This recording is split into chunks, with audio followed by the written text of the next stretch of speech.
Dan Olson and Dave Bishop are two guys that you're going to want to talk to. The series that we're promoting is going to be made available to the men of the Chippewa Valley. I'm telling you, this has me excited. It's going to be the key to the prison door for a lot of men to live in freedom, and that's all I want to say about it. Just please give your attention to this video. It's going to be shut the lights on.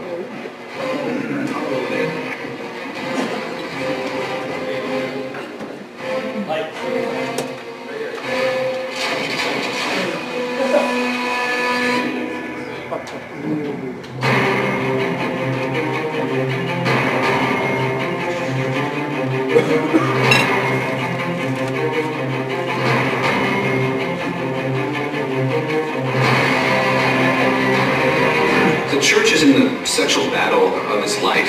You take just a standard cookie-cutter Christian, don't do this, don't do that, it won't work. It's going to really sweep through the church like a tsunami wave of destruction in the family. I had wanted to fly a jet aircraft since I was 4 years old. I wanted to be a fighter pilot. Okay. So that was all I was living for. Still think you're a hot shot? You won't last 10 seconds in combat. You know how to fly, but you don't know how to fight. You have to understand how the enemy is personally bushwhacking you. Alpha Bravo, this is Mary.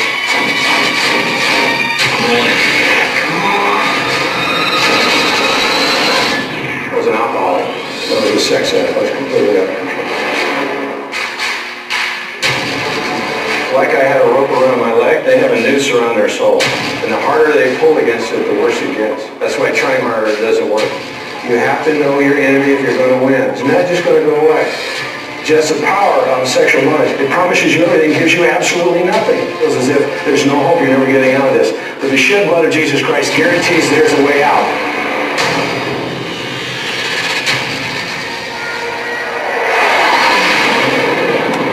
God guarantees you. His word is very clear. The curse will be visited in the third or fourth generation. We will create trails in our brain that are just going to fire on an automatic sequence. You're fighting for the very lineage that God gave you.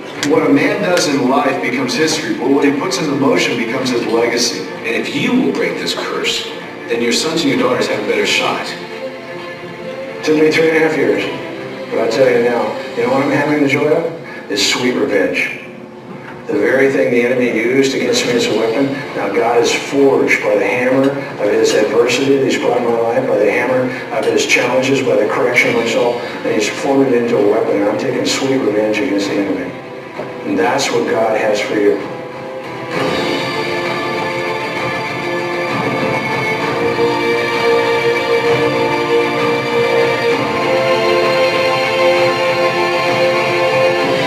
Don't let one bad day determine who you are and how you can fly. It will put a weapon in your hand that you can conquer and begin to help other men. I believe in you, Roberts. So now, it's my privilege and honor to introduce Dr. Bill Harley. Dr. Harley has at one time been in charge and started 32 mental health clinics. He now lives in the Twin Cities and has written 20 books on marriage, and we consider him to be a marriage expert, and we're happy to have him. Please give him a warm welcome, Dr. Bill Harley.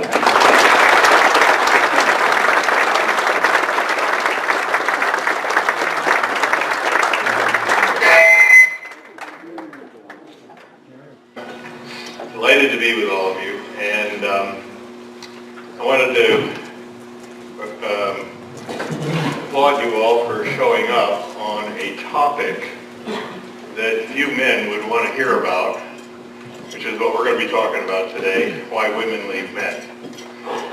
I am a marriage counselor, clinical psychologist, and this time of year is when most people get divorced. And me and lawyers have a lot of work in January and February.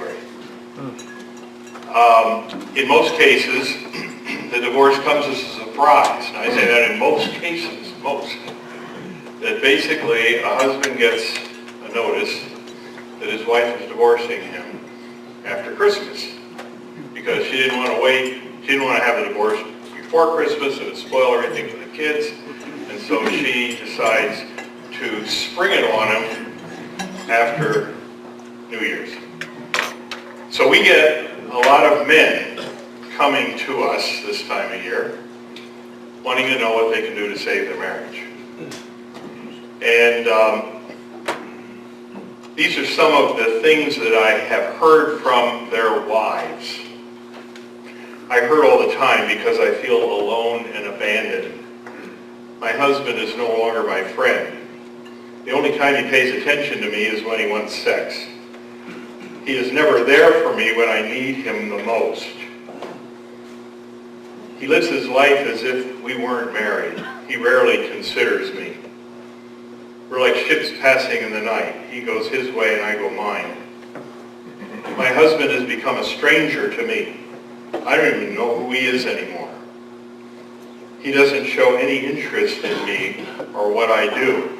These are all different people that have said this to me after they had filed for divorce. So my job is to try to educate their husbands to become the husband that they've been wanting in life. And in most cases, we're able to save the marriages. It's interesting for me as a writer to recognize that women buy my books. Women buy 90% of all the books on marriage. They are the ones that initiate more counseling, more marriage counseling. They are the ones that complain the most in their marriages and complain to their friends and complain on Facebook. And they are more concerned about their marriage than the average man. The question is, why are women so dissatisfied with their marriages? Because it's been my experience that in most of the marriages that I've dealt with, the wife is the one who is unhappy about it. And in many cases, the husband's just doing fine. He's happy with everything that's going on, and he doesn't quite understand what her problem is. Women feel that problems originate with the husband, and he won't change. It's an interesting thing to recognize that at the time of marriage, what men want their wife to do is stay the same. And women want their husbands to change. And so as a counselor, basically I'm working with men who need to change. Now, one of the points that I often make about marriage is that marriage is a relationship of extraordinary care. I want you to remember that definition. Hold it in your minds for the rest of your life. If anybody asks you, what is a marriage? What is marriage? Marriage is a relationship of extraordinary care. You are caring more for the person you're married to than anyone else in life. That's the way it should be. And if you care in an extraordinary way for anyone, you can be sure that changes have to be made in your life. Because you have to accommodate the person that you're married to. Well, women are very much aware of that reality. But they're married to men that don't want to change. Or at least they don't want to have to change in their marriage. They got lots of changing already taking place in their careers, in their sporting events, and in the work that they do even at church. A lot of changes that they need. But in their marriage, they just don't feel that changes should be that important. You should love each other unconditionally. You should be there for each other when it's convenient. Men feel that women's expectations are out of reach. And I'm sure, I'm not going to ask for any hands, but I'm sure if I were to get hands on that, I think most of you would raise your hand. To really meet my wife's expectations would be impossible, not just for me, but for any man on earth. That's the way a lot of men feel. Now, it's true that marriage has become more complicated for men. When I was married in 1962, we were still in a culture where men and women had their roles. Basically, most women stayed home, raised kids. Most men went out and got a job. And so as a man, I knew what I was supposed to do. I was supposed to earn enough money to support the family. And my wife knew what she was supposed to do. She was supposed to be home, raising kids. It isn't that way anymore. It's not that way anymore. What we have in today's marriages are people who have dual careers. The husband and wife both work. In many cases, in 1/3 of all marriages, the wife earns more than the husband does. In some cases, the husband doesn't work at all. He's home with the family. I mean, we've turned the roles of men and women completely upside down. And so it's become more difficult. It's become more difficult for men to understand what their role is, what they're supposed to do. A lot of men have just told me, tell me what I'm to do and I'll do it. I like to follow instructions. But my problem is that the instructions that my wife gives me is a moving target. I never can quite get it. And whenever I try, she tells me that it's not enough. Women divorce men twice as often as men divorce women. Now, you'd expect that if women complain more than men. You'd expect that if women are the ones that are more concerned about their marriages than men. That basically what women do is they are more sensitive to problems in the marriage and they divorce men twice as often. Why do they do this? Why do women divorce men?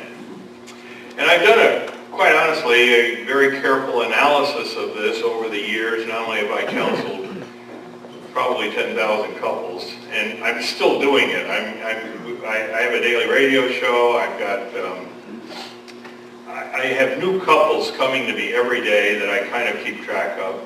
So I'm still doing this.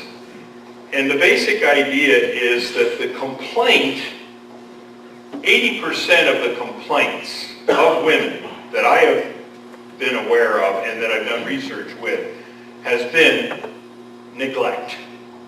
Neglect. It's not alcoholism. It's not physical abuse. It's not criminal behavior. It's not fraud. Is it my husband isn't paying any attention to me anymore? That's the complaint. So if you want to know, on average, why women leave men, the answer is because they're being neglected. Men can understand why physical abuse would be a problem. Men can understand why alcoholism would be a problem. Men can understand why criminal behavior would be a problem. They can understand why fraud would be a problem. They can even understand why infidelity would be a problem. But they can't understand why neglect would be a problem.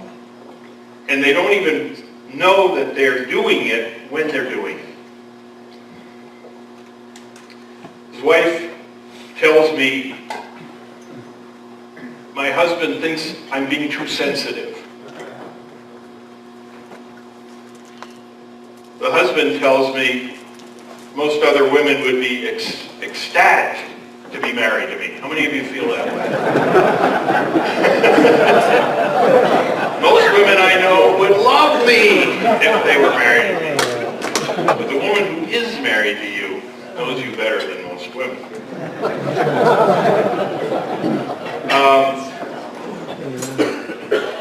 Women are looking for somebody who will be a partner in their life. Somebody that will be their partner. Somebody that they can feel emotionally connected to. And I'm going to tell you how to do that. I use this analogy of a house. A man is like a house. And there are a lot of rooms in the house. And every room represents a role that the man plays. There is the role of his career. There is the role of his recreational activities. There's the golf room. There is the role that he plays in church. There's the role that he plays as a father to his children. And there's the role that he plays as a husband. And the wife is relegated to the wife room and perhaps to the children room, but not to all the rooms. The door is closed to the wife in the career room, in the recreation room, in some of the friendships rooms. They're locked out. Now this has a lot to do with a man's brain. I used to teach physiological psychology, and I would show brains to my students. I'd have a man's brain in this hand and a woman's brain in this hand. There was a doctor in town who would basically figure out why people died, and he would save their brains if they were homeless, and he would give them to me. Now today that would not be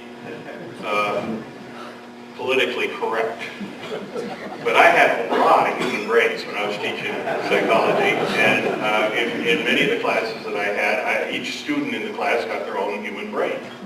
But I had a male brain and a female brain. I said, can you tell the difference between these two? Visually, they look different.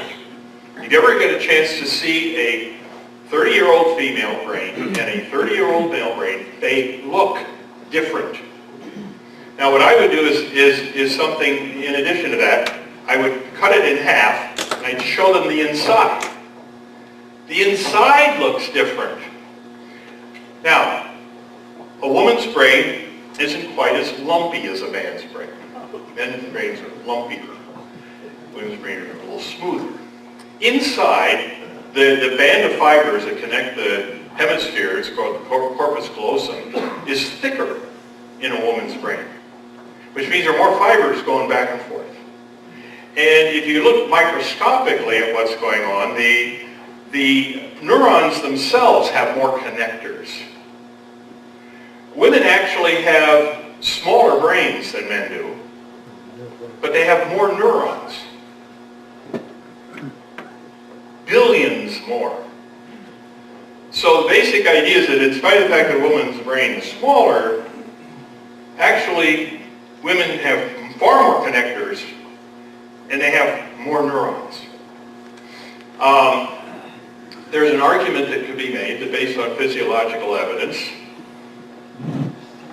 women should be writing all the textbooks we have on physics. But that tells us another story, and that is that the brains are created differently in the area of specific abilities. And so even though women have a lot more neurons in their brains, men are focused more on things that have to do with spatial things and math and physics. And so basically men are naturally made to think like Einstein. Women are not. Women have an awareness of what's going on in the world that is far greater than a man. Women are aware of their surroundings. They notice every little thing that a man is doing wrong. Have you ever noticed that? You know, and if you think to yourself, you know, if she says, stop doing that, doesn't it occur to you, stop looking at me. Stop noticing what I'm doing. I'm not noticing what you're doing. Why are you noticing what I'm doing? And that's the point. The point is that we can block it out. Men can block out what our wife is doing that we might find annoying. We don't have to think about it. We compartmentalize. We have rooms in our house where we can be in this room and completely forget about all the other rooms. Women can't do that. So when women are married to a man who compartmentalizes, what they want is for the man to include them in all the rooms. They want to be invited into all the rooms, which is physiologically difficult for a man to do. A man's brain isn't made to do that. So what a man has to do is compensate. If you want to get along with a woman who, in very, from a physiological standpoint, she's an alien. She's not at all like us. Women don't think the same way. They don't process information the same way. And those of you that are married, I would imagine most of you are, have come to recognize that one of the biggest problems with communication with a woman is that they don't think the same way. I take the position that God made a woman and a man different so that they could complement each other. I view the difference between me and my wife as being an advantage to both of us. But some men regard the difference as an indication that she's wrong. Her perspective isn't correct. And if I were to invite her into the rooms of my house, if I were to say, okay, you can come into all the rooms, what do you think the very first thing she would do would be? Yeah, she would mess everything up. I'd have everything set just the way I liked it, and she'd come in and rearrange the furniture. So you see, the basic problem that men have about inviting women into their house is what's she going to do once she's in all the rooms.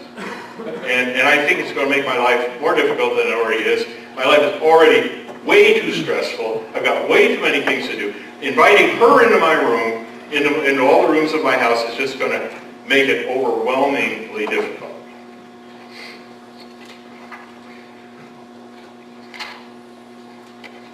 So, the question that I would want to ask you is, if what your wife wants in her marriage is being invited into all the rooms of your house, and if I could somehow convince you that it would be worth trying, and more importantly, she'd be much less likely to ever leave you. The next question you might want to ask is, well, how do I do that? How do I do that? How do I actually invite my wife to come into my house and at least give it a trial run? We'll try it for a month and see how it turns out. Okay, here's how to do it. I have a rule. Now, this is a rule that I have for all marriages. So you might want to try it for a month. Actually, my advice is you should try it the rest of your life. But my rule is called policy of joint agreement. Never do anything without an enthusiastic agreement between you and your wife. Never do anything without an enthusiastic agreement between you and your wife. Now, you may think to yourself, I know what's going to happen. I'm never going to have any more fun in life. Everything that I really enjoy doing is gone forever. Because I know my wife would never be enthusiastic about this or that or the other thing. Those are the things that I enjoy the most. And so what we do is we sort of just turn a blind eye. I'm doing things that my wife doesn't like, but I can get by with it. And my argument is, you can't get by with it. You're not getting by with it. This isn't working for her. And whatever isn't working for her ultimately won't work for you in the final analysis. So I want you to think about that rule one more time. Never do anything without an enthusiastic agreement between you and your wife. You know what that does? It immediately welcomes her into every room in your house. Immediately she is told, you have the right to make decisions that I make in my job, in my recreational choices, in the friends that I choose, in the work that I do away from the house. Anything I decide to do, I've got to consult with you first and see how you feel about it. Some guy asks me to do some work for him. I know I owe him a favor. He's been really great to me, and he wanted me to come over and help him with a project that he has at his house, I can't just tell him, yeah, sure, I'll do it. I have to say, I gotta talk it over with my wife first. I'll get back to you. Now, that's a different approach, isn't it, for many of you? In other words, you cannot say, okay, I'll do it. You have to say, let me talk it over with my wife first. Let me see how she feels about it. And then I'll get back to you. And then you say to her, you don't say to her, I'm going to be going over to Bill's house this afternoon to help him with a project. You say to her, Bill's asked me to come over and help him with a project. How would you feel about it if I did? And then she says, well, you know, I kind of wanted you to be here at the house with me. I wanted us to do something together as a family. You say, yeah, but I promised Bill that I would help him. Well, let's work something out so that you can fulfill your promise without interfering with our family plans. So it forces you to discuss every area of your life with your wife. Now, what does that do? It really improves communication. When women say that I'm not communicating well with my husband, what are they talking about? He's making unilateral decisions. He's deciding to do something that I don't really like, but there's nothing I can do to stop him. If he were to say, from here on out, I'm never going to do anything without your enthusiastic, Dr. Harley doesn't even want a reluctant agreement. I don't know why. Reluctant agreement sounds like a really good idea. But no, he wants enthusiasm. He wants you to really like what we come up with. So what it means is that whatever it is I'm going to present to her isn't going to be something that I can do if she isn't comfortable with it. So now we start discussing alternatives and we come up with something different. Come up with a different idea. And the same thing applies to her. Same rule applies to her, policy of joint agreement. Say, Dr. Harley has a great idea that both of us are going to now never do anything without an enthusiastic agreement with each other. She'll love it that you're the one that's going to do that. She's not going to be too crazy about having her be the one who doesn't do anything without an enthusiastic agreement. So there's going to be a little discussion about that. What I would do, I would honestly tell you to do this. That you go home and tell Dr. Harley gave us a talk this afternoon that encouraged me to become more integrated with you. He says that this is very important for women. So I need to be integrated with you. And one of the ways for me to be integrated with you is to not do anything unless you agree with it. You want to try that for a month? See what she says. See what she says. See how she responds to that offer. And if she wants to know more about it, tell her to come to my website, marriagebuilders.com, and look at my basic concepts. Look at the policy of joint agreement, which is concept number 9. See if she likes it. See if she likes the idea. But I guarantee you one thing. If the two of you make your choices together, and you don't do anything unless you're both in agreement, she's not going to feel neglected. She's going to feel like she's a partner with you. She's going to bond with you. She's going to make you and her united with each other. Now, this is not easy to do for some people if they are not already bonded. So my argument would be this, that if you try this for a month and you find that this is really, really difficult, it means that you and your spouse are way down the road toward a bad outcome. If you go home and say, well, this is what we've been doing all along, there's no problem. See, it's easy. For Joyce and me, it's easy. We have no trouble at all coming to enthusiastic agreements when we're in a conflict. And we have a conflict every hour we're together. It's just that we don't build up. Conflicts don't pile up because they get resolved about as fast as they occur. And I have to tell you that the reason you have a conflict every hour we're together is because we have different brains. The way I view the world, my perspective of the world is totally different than Joyce's. And we're like two people standing back to back.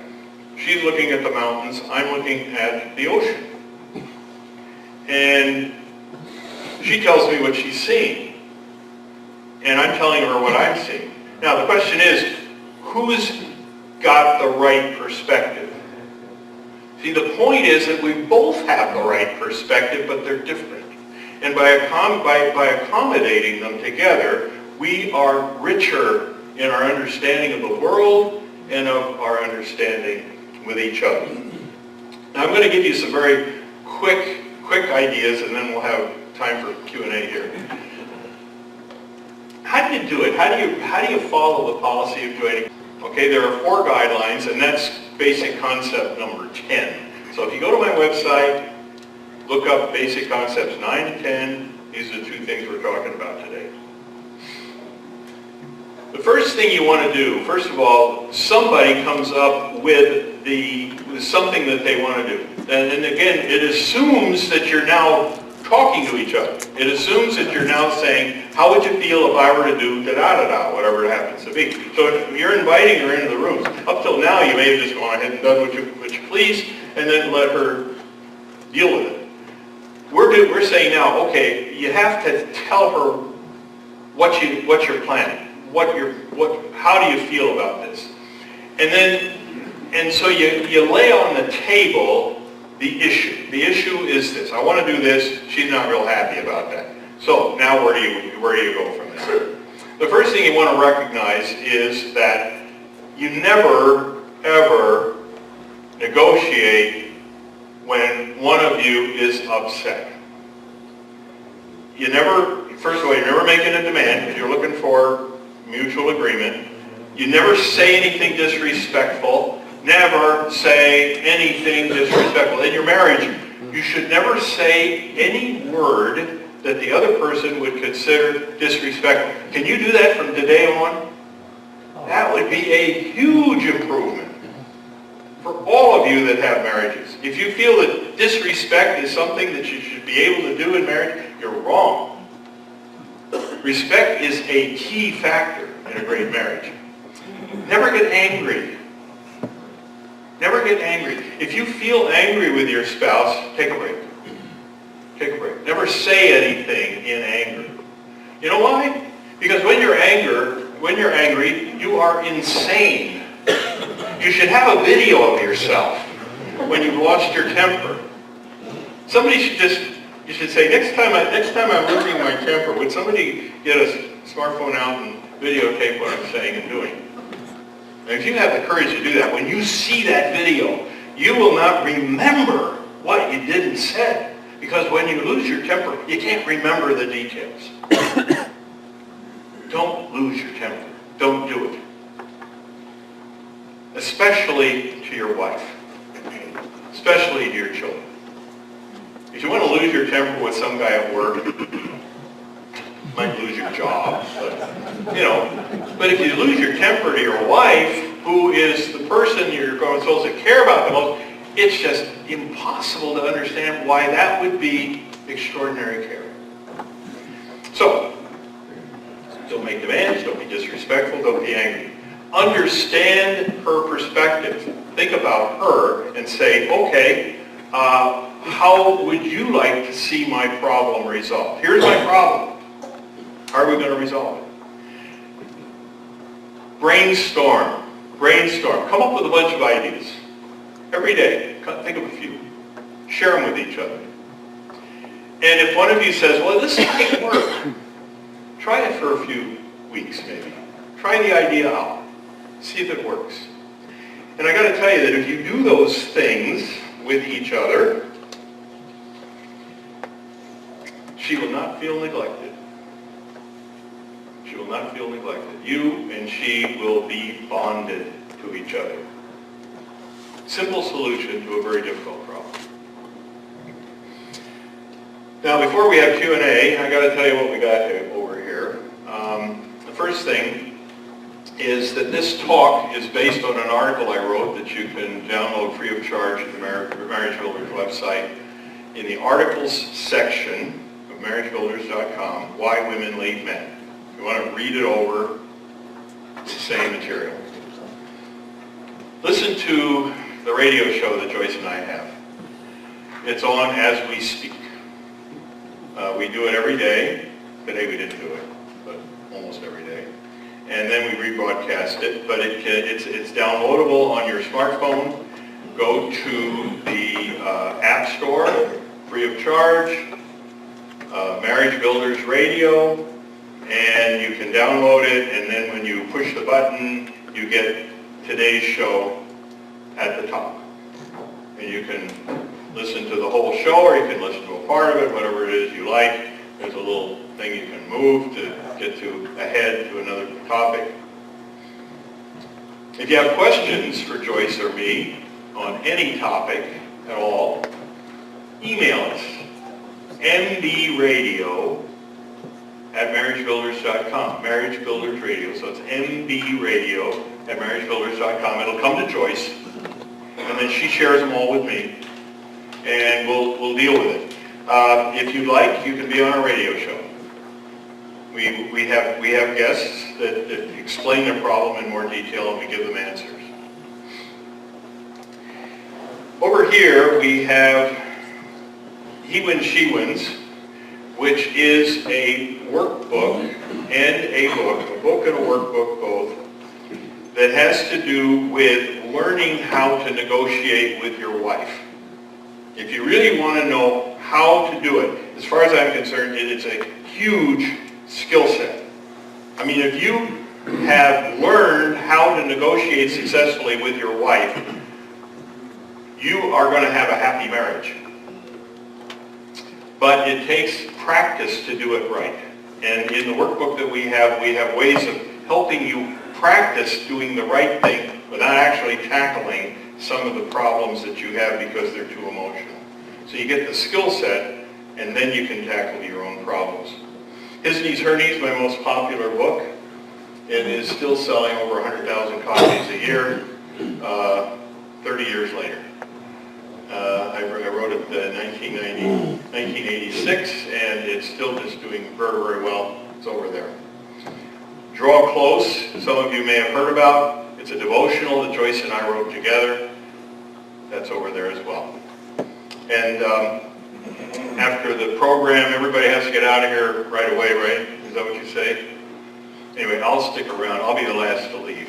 So if you have any questions, you want to talk to me about anything, feel free to talk to me. Now, do you have any questions? I will field questions for the next 10 minutes, or you can get out 10 minutes early. Which would you prefer? Yes.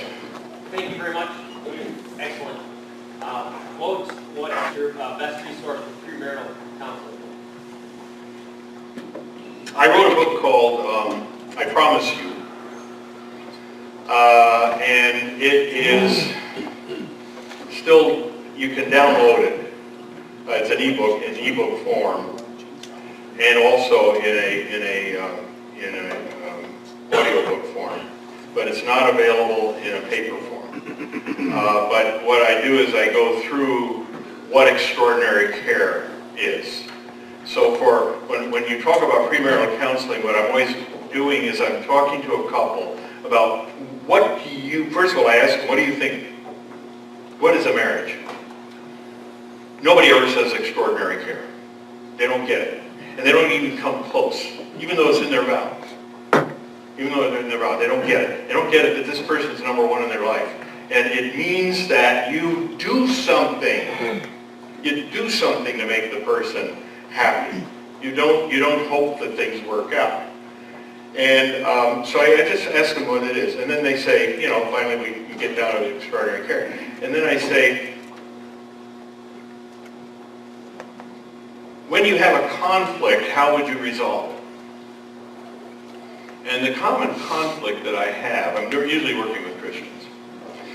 And the common conflict that I have, I got a Christian man and woman, and I say, what if 5 years after your marriage, your husband would convert to the Muslim faith? How would you handle that conflict? You know what I usually get? for an answer? To divorce him.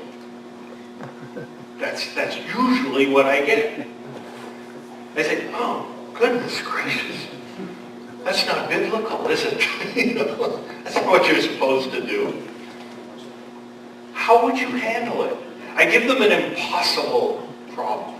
And the point is, I want them to handle it with respect, with care for each other, and with a willingness to try to accommodate a point of view, a perspective that's different than theirs.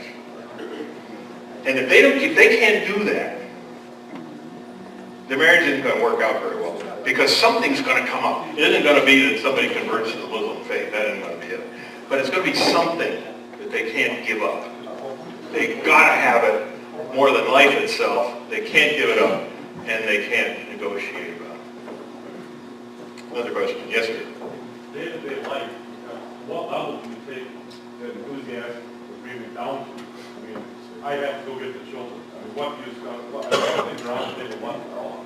What's off the table is anything that would involve the safety of anybody, children or parents, or I mean, like if you can't agree on whether the children are going to get vaccinated or something, we're going through this politically right now, but I would say that you can't wait on issues that have to do with safety. But I would say that if your wife doesn't want you to leave for work today for some reason, I'd still put that one on the table. You know, the basic idea is that you want your wife to know that she has veto power. She not only can come up with new ideas, but she can also stop a bad idea. See? Yes, sir.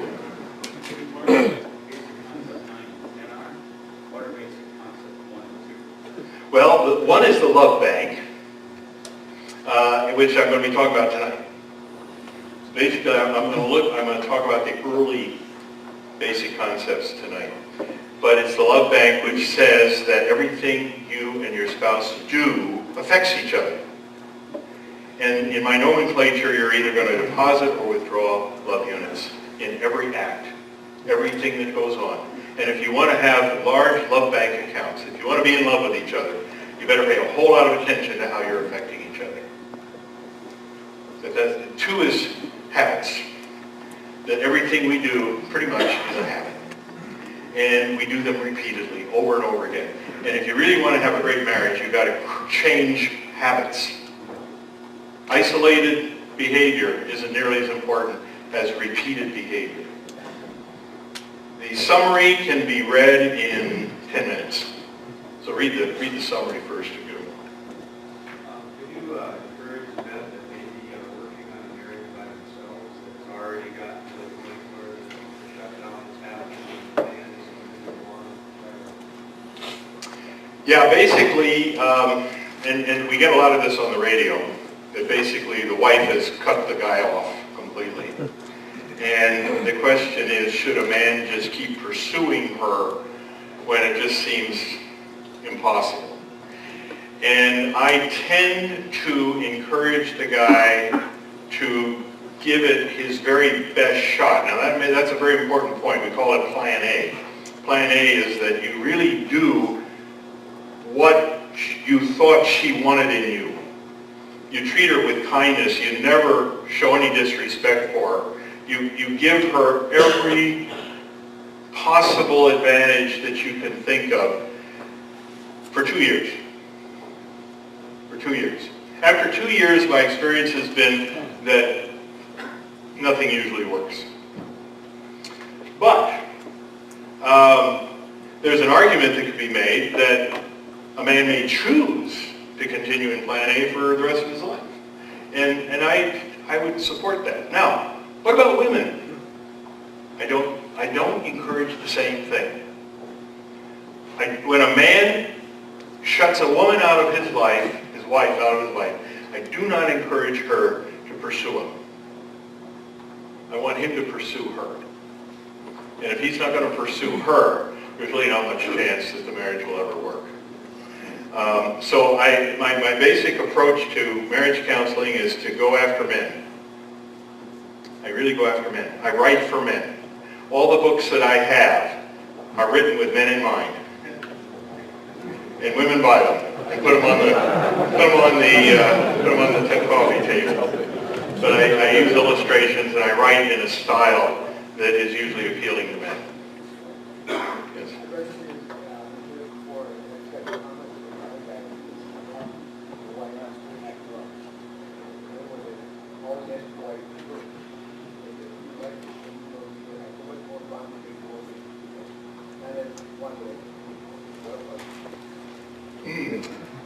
Can you tell me what he said a little bit louder? Right here.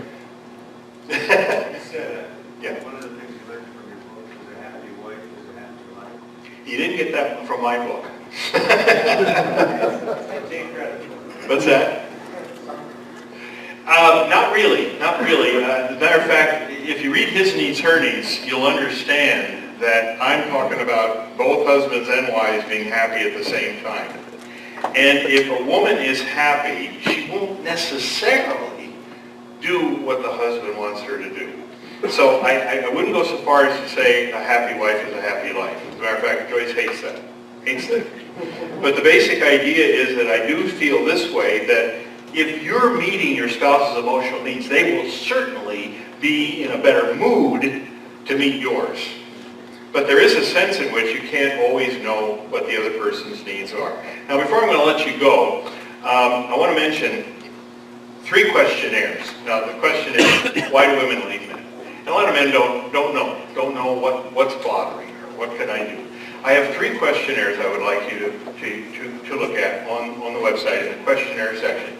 The questionnaire for emotional needs, the emotional needs questionnaire. Download it and ask your wife to fill it out for you. Don't you fill out one unless she asks you to answer those questions. Ask her to answer the questions. How can you do a better job meeting her emotional needs? And then download the Love Busters questionnaire. And again, give it to her. Say, I'd like to know more about you. And she says, well, don't you want to answer? Do you want me to? Would you like me to? But don't say, we're going to both fill this out and figure out how both of us can do a better job. Don't start there. Start there by saying, I'd like to know more about how I can meet your emotional needs. Can I close in prayer? You can as soon as I get done making a little spiel. You make a little spiel. I'll close Stay in prayer. right there. Okay. Be in position. Quick announcement. We did have a couple of family illnesses and other situations that opened up 2 tickets for tonight's couples event that have been sold out. So there are 2 tickets available for tonight's gathering. You want to see me right away afterwards, they're going to go to the first 2 people that asked for them. I'll be right over there. On your table, those are the white cards for you to give feedback. Rich Ward, stand up. Exciting thing, there are going to be additional Marriage Builders meetings and teams, and we have leadership. If you would like to fill out a card where you and your wife would like to join a group that meets in a small group over a 9-week period of time, but every other week, so it's an 18-week stretch, it's every other week. And it's been invaluable for support and for encouragement of each other, and you're not going to be here tonight. Fill that card out today and hand it to Rich before you leave. Okay? And if you're willing to lead a group, yes, sir, Dwayne. I have 2 additional tickets that I won't be able to attend tonight. So now you have 4. Okay. Okay, the first 4 people that claim those tickets for tonight, I'll be over there. And then the only other exciting announcement I wanted to let you know about, Tony Zach, stand up quick. Tony Zach is spearheading the effort. Leading with Power will now have a La Crosse location, and starting September of 2015 on Wednesdays. The first, it's going to be the day before our meetings in La Crosse. So if you want to know more about that, ask Tony. Now, thank you very much, and please do. Pray with me. Dear Lord, we thank you so much for everything you provide us in life, for all the many blessings that we're aware of and those that we're not aware of. Dear Lord, I ask you to bless in a special way the marriages of the men that are here tonight, here today. I would like you to give them awareness of problems that they can solve themselves, that they can help their marriage improve greatly with the direction that you provide them. Give their wives a new hope, a new encouragement, a new willingness to be cooperative and to be helpful in making the marriage work in a bilateral way for both of them. Now, Lord, we ask all of these things in Jesus'